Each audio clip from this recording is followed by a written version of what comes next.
Hello,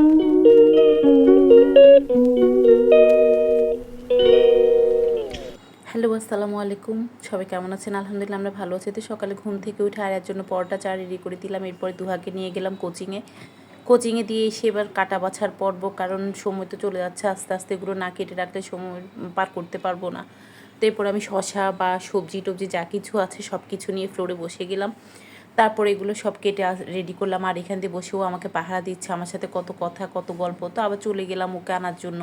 তো ওদের ছুটি হয়েছে, ওকে নিলাম, নিয়ে বাসার কাছে চলে আসছি। এসে দেখতেছি এখানে ভ্যানের মধ্যে আনারস। তারপর বাসায় চলে আসছি। আসার পরে এবার রান্নাবান্নাগুলো শুরু করে দিলাম। লাউ রান্না করলাম, একটু পাবদা মাছ চচ্চড়ি করে নিলাম। তারপরে আসার সময় কিন্তু আমি ওখান থেকে বেশ কিছু টুকটাক সদাইও করে আসছি। তো এসে এবার এগুলো তো করে রাখলাম। রাখার পরে এবার আস্তে আস্তে ইফতারে রেডি করতেছি। এখানে খেজুর ধুয়ে নিলাম, আনারস কেটে ফেললাম, কেটে একটু ফয়েল পেপার দিয়ে রেখে দিলাম। তারপরে এগুলো সব যা যা কিছু করণীয় আমি আস্তে আস্তে সব রেডি করছিলাম। ভাজা পোড়াও রেডি করে নিলাম, আর একটু একটু করতেছি আর টেবিলে নিয়ে আসতেছি। তো এভাবে করা ছাড়া আসলে এক হাতে হয়ও না। তো বা অধরা তো জ্বর, এখান দিয়ে দুহাও ছোটো মানুষ, ও কোচিং থেকে এসে টায়ার্ড, আর আয়রা তো আমার পিছনে পিছনে আসছে, ওর কথা আর কী বলবো।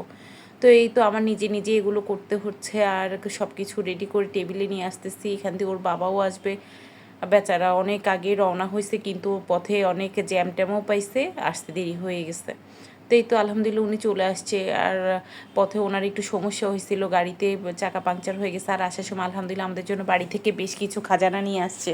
ও গেছে কিন্তু একেবারেই খালি হাতে, ওই যে বললাম একটা সমস্যা ছিল ওই জন্য গেছে।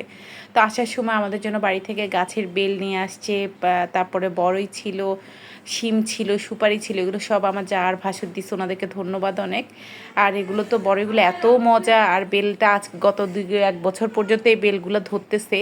ছোটো হয় কিন্তু খেতে ভালোই, আর দেখতেই অনেক সুন্দর লাগে, মনে হয় যেন কদবেল। এটা কিন্তু এমনি কদবেল না। তারপরে এটা দেখতে অনেক ভালো লাগতেছে। তো বাড়ির জিনিস, অনেক ফ্রেশ জিনিস আর নিজেদের জিনিস।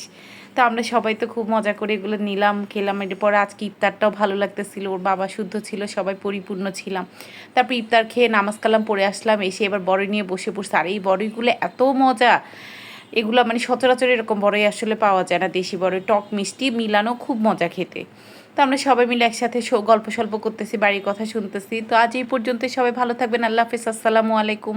সবাইকে রমাদান মোবারক।